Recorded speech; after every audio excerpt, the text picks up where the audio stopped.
ನಮ್ಮೆಲ್ಲರಿಗೂ ಈಗಾಗಲೇ ಗೊತ್ತು, ರಶ್ಮಿಕಾ ಮತ್ತೆ ವಿಜಯ್ ದೇವರಕೊಂಡ ಸದ್ಯದಲ್ಲೇ ಮದ್ವೆ ಆಗ್ತಿದಾರಂತ. ಮತ್ತೆ ಲಾಸ್ಟ್ ಇಯರ್ ಸೀಕ್ರೆಟ್ ಆಗಿ ಅವರು ಎಂಗೇಜ್ಮೆಂಟ್ ಕೂಡ ಮಾಡ್ಕೊಂಡಿದ್ದಾರೆ. ಅವರಿಗೆ ಅವರ ಮ್ಯಾರೇಜ್ ಪ್ರೈವೇಟ್ ಆಗಿ ಇಟ್ಕೋಬೇಕಂತ ಅನ್ಕೊಂಡ್ರು. ಅವರ ಮದ್ವೆ ವೆನ್ಯೂ, ಇನ್ವಿಟೇಷನ್ ಕಾರ್ಡ್ ಸೋಷಿಯಲ್ ಮೀಡಿಯಾದಲ್ಲಿ ಹರಿದಾಡ್ತಿದೆ. ಎಲ್ಲರಿಗೂ ಅನ್ಸುತ್ತೆ ವಿಜಯ್ ಮತ್ತೆ ರಶ್ಮಿಕಾ ತುಂಬಾ ಸಮಯದಿಂದ ಡೇಟ್ ಮಾಡ್ತಿದಾರಂತ. ಆದ್ರೆ ಇದು ನಿಜ ಅಲ್ಲ. ಇಲ್ಲಿ ಅವರ ರಿಲೇಶನ್ಶಿಪ್ ಎಷ್ಟು ಸಿಂಪಲ್ ಆಗಿ ಕಾಣುತ್ತೋ ಅಷ್ಟೇ ಕಾಂಪ್ಲಿಕೇಟೆಡ್ ಆಗಿದೆ. ಕೆಲವೊಂದು ರೂಮರ್ಸ್ ಪ್ರಕಾರ ವಿಜಯ್ ರಶ್ಮಿಕಾ ವಿಚಾರದಲ್ಲಿ ಶ್ಯೂರ್ ಇಲ್ಲ. ವಿಜಯ್ ರಶ್ಮಿಕಾನ ಫ್ರೆಂಡ್ ತರ ಟ್ರೀಟ್ ಮಾಡ್ತಿದ್ದ.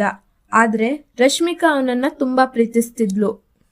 ಇನ್ನು ಕೆಲ ರೂಮರ್ಸ್ ಪ್ರಕಾರ ಅವನು ಅವನ ಎಕ್ಸ್ ಗರ್ಲ್ ಫ್ರೆಂಡ್ ಮತ್ತೆ ರಶ್ಮಿಕಾನ ಡಬಲ್ ಡೇಟ್ ಮಾಡ್ತಿದ್ದ.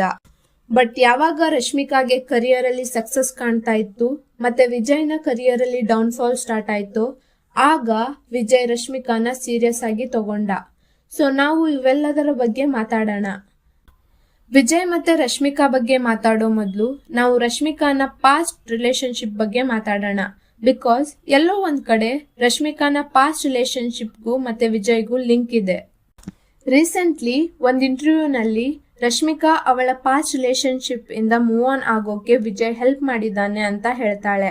ನಮ್ಗೆಲ್ಲ ಗೊತ್ತಿರೋ ಹಾಗೆ ಕಿರಿಕ್ ಪಾರ್ಟಿ ಸಿನಿಮಾದ ಮೂಲಕ ರಕ್ಷಿತ್ ಮತ್ತು ರಶ್ಮಿಕಾ ಪರಿಚಯ ಆಗ್ತಾರೆ ಮತ್ತೆ ಅಪ್ಯಾರೆಂಟ್ಲಿ ಡೇಟ್ ಮಾಡಕ್ಕೆ ಸ್ಟಾರ್ಟ್ ಮಾಡ್ತಾರೆ.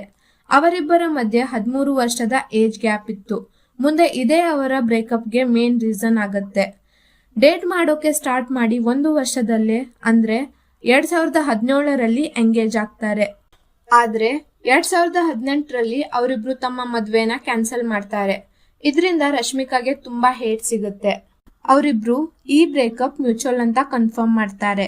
ಅದೇ ವರ್ಷ ಅಂದ್ರೆ 2018ರಲ್ಲಿ ರಶ್ಮಿಕಾ ಮತ್ತೆ ವಿಜಯ್ ದೇವರಕೊಂಡ ಫಸ್ಟ್ ಟೈಮ್ ಒಟ್ಟಿಗೆ ಗೀತ ಗೋವಿಂದ ಮೂವಿಲಿ ವರ್ಕ್ ಮಾಡ್ತಾರೆ. ಈ ಮೂವಿ ನಂತರ ಅವರಿಬ್ರು ಫ್ರೆಂಡ್ಸ್ ಆಗ್ತಾರೆ. ಈ ಸಮಯದಲ್ಲೇ ವಿಜಯ್ ಒಬ್ಬ ಫಾರಿನ್ ಹುಡುಗಿನ ಡೇಟ್ ಮಾಡ್ತಿದ್ದ. ಮತ್ತೆ ಅವರ ರಿಲೇಶನ್ಶಿಪ್ ಇಷ್ಟು ಸೀರಿಯಸ್ ಇತ್ತಂದ್ರೆ ವಿಜಯ್ ಆ ಹುಡುಗಿ ಪೇರೆಂಟ್ಸ್ ನ ಮೀಟ್ ಮಾಡ್ತಿದ್ದ.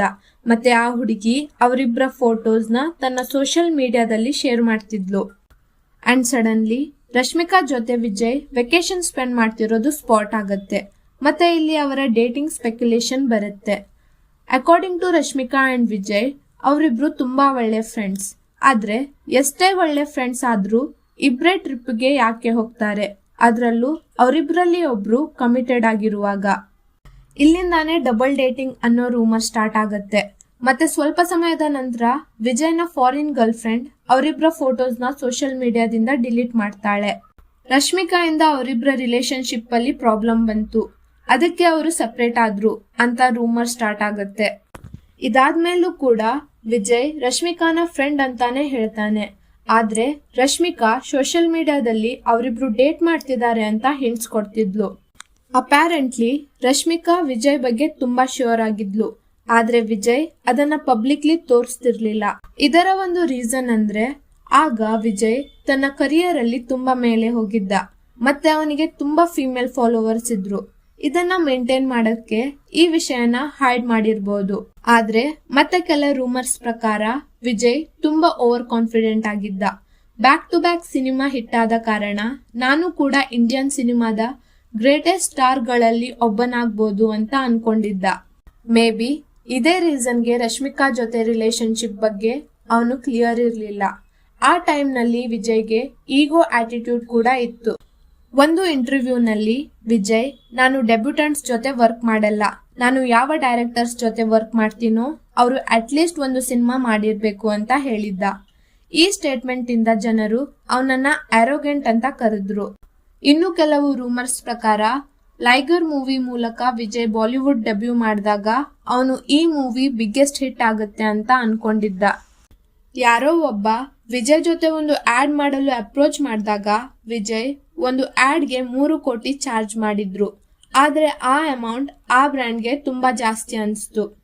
ಅವನ ಮ್ಯಾನೇಜರ್ ಅವರಿಗೆ ಲೈಗರ್ ಲಾಂಚ್ ಆದ್ಮೇಲೆ ವಿಜಯ್ ಇಂಡಿಯಾದ ದೊಡ್ಡ ಸ್ಟಾರ್ ಆಗ್ತಾನೆ ಅಂತ ಹೇಳಿದ್ರು. ಆದ್ರೆ ನಮ್ಮೆಲ್ಲರಿಗೂ ಗೊತ್ತಿರೋ ಹಾಗೆ ಲೈಗರ್ ದೊಡ್ಡ ಫ್ಲಾಪ್ ಆಯ್ತು. ಇಲ್ಲಿ ವಿಜಯ್ನ ಡೌನ್ಫಾಲ್ ಸ್ಟಾರ್ಟ್ ಆಗುತ್ತೆ. ವಿಜಯ್ನ ಓವರ್ ಕಾನ್ಫಿಡೆನ್ಸ್ ಮತ್ತು ಕರಿಯರ್ ಬಗ್ಗೆ ಇದ್ದ ಆ ಆಟಿಟ್ಯೂಡ್ ನಂತರ ಹೇಗೋ ಬದಲಾಗುತ್ತೆ. ಆದ್ರೆ ರಶ್ಮಿಕಾ ವಿಷಯಕ್ಕೆ ಬಂದಾಗ ಅವಳ ಕರಿಯರ್ ಟ್ರ್ಯಾಕ್ಗೆ ಬಂತು. ಪುಷ್ಪ ಅಂತ ಹಿಟ್ ಮೂವೀಸ್ಗಳಲ್ಲಿ ಅವಳು ವರ್ಕ್ ಮಾಡ್ತಾಳೆ. ಒಂದಾದ ಮೇಲೆ ಒಂದು Bollywood hit movies like Animal, Chhaava ಸಿನಿಮಾದಲ್ಲಿ ವರ್ಕ್ ಮಾಡ್ತಾಳೆ. ಅವಳಿಗೆ ತುಂಬಾ ಚೆನ್ನಾಗಿ ರೆಸ್ಪಾನ್ಸ್ ಸಿಗುತ್ತೆ. ಇದೇ ಟೈಮ್ನಲ್ಲಿ ವಿಜಯ್ ಒಂದು ಇಂಟರ್ವ್ಯೂನಲ್ಲಿ ನನಗೆ 35 ವರ್ಷ, ಆಬ್ವಿಯಸ್ಲಿ ನಾನು ಸಿಂಗಲ್ ಅಲ್ಲ ಅನ್ನೋ ಸ್ಟೇಟ್ಮೆಂಟ್ ಕೊಡ್ತಾರೆ. ಇದೇ ಫಸ್ಟ್ ಟೈಮ್ ಅವನು ಕ್ಲಿಯರ್ ಆಗಿ ನಾನು ಸಿಂಗಲ್ ಅಲ್ಲ ಅಂತ ಒಪ್ಕೊಂಡಿದ್ದು. ಇವೊಂದು ಅವನು ಇಲ್ಲಿ ರಶ್ಮಿಕಾನ ಮೆನ್ಷನ್ ಮಾಡಲಿಲ್ಲ, ಬಟ್ ಅವನು ಕಮಿಟೆಡ್ ಅಂತ ಕ್ಲಿಯರ್ ಆಗಿದ್ದ. ಇದನ್ನೆಲ್ಲ ನೋಡಿ ಜನರಿಗೆ ವಿಜಯ್ನ ಆಟಿಟ್ಯೂಡ್ ಚೇಂಜ್ ಆಗೋಕೆ ಅವನ ಕರಿಯರ್ ಡೌನ್ಫಾಲ್ ಮತ್ತು ರಶ್ಮಿಕಾಳ ಕರಿಯರ್ ಗ್ರೋತ್ ಕಾರಣ ಅಂತ ಅನಿಸ್ತು. ಏನಾದ್ರೂ ಅವನ ಕರಿಯರ್ ಅಲ್ಲಿ ಇನ್ನೂ ಸ್ವಲ್ಪ ಸಕ್ಸಸ್ ಕಾಣಿಸ್ತಿದ್ರೆ ಅವನು ರಶ್ಮಿಕಾನ ಸೀರಿಯಸ್ ಆಗಿ ತಗೊಳ್ತಾನೆ ಇರ್ಲಿಲ್ಲ. ಏನಾದ್ರೂ ನೀವು ರಶ್ಮಿಕಾ ಮತ್ತೆ ವಿಜಯ್ನ ಇಂಟರ್ವ್ಯೂ ನೋಡಿದ್ರೆ ಅವರಿಬ್ರು ತಮ್ಮಿಬ್ಬರ ನಡುವೆ ಬರೀ ಫ್ರೆಂಡ್ಶಿಪ್ ಇದೆ ಅಂತ ಹೇಳ್ತಿದ್ರು. ಇದನ್ನೆಲ್ಲ ನೋಡಿದ್ಮೇಲೆ ವಿಜಯ್ನ ಬಿಹೇವಿಯರ್ ತುಂಬಾ ವಿಯರ್ಡ್ ಅನ್ಸುತ್ತೆ. ಅವನು ತನ್ನ ಫಾರಿನ್ ಗರ್ಲ್ ಫ್ರೆಂಡ್ ನ ಡಂಪ್ ಮಾಡ್ತಾನೆ, ಮತ್ತೆ ರಶ್ಮಿಕಾ ಜೊತೆ ತನ್ನ ರಿಲೇಶನ್ಶಿಪ್ ಬಗ್ಗೆ ಕ್ಲಿಯರ್ ಕೂಡ ಇರಲ್ಲ. ಅವಳಿಗೆ ಫೇಮ್ ಬರಕ್ಕೆ ಸ್ಟಾರ್ಟ್ ಆದ್ಮೇಲೆ ಅವನು ಅವಳನ್ನ ಗರ್ಲ್ ಫ್ರೆಂಡ್ ಅಂತ ಒಪ್ಕೊಳ್ತಾನೆ. ನಿಮ್ಗೆ ಈ ಎಲ್ಲ ಸಿಚುವೇಶನ್ಸ್ ನೋಡಿದ್ರೆ ಏನ್ ಅನ್ಸುತ್ತೆ? ಕಮೆಂಟ್ ಸೆಕ್ಷನ್ ಅಲ್ಲಿ ಕಮೆಂಟ್ ಮಾಡಿ. ನಿಮ್ಗೆ ಈ ವಿಡಿಯೋ ಇಷ್ಟ ಆದ್ರೆ ಲೈಕ್ ಮಾಡಿ, ಸಬ್ಸ್ಕ್ರೈಬ್ ಮಾಡಿ, ಶೇರ್ ಮಾಡಿ. ಮುಂದಿನ ವಿಡಿಯೋದಲ್ಲಿ ಸಿಗೋಣ. ಬಾಯ್.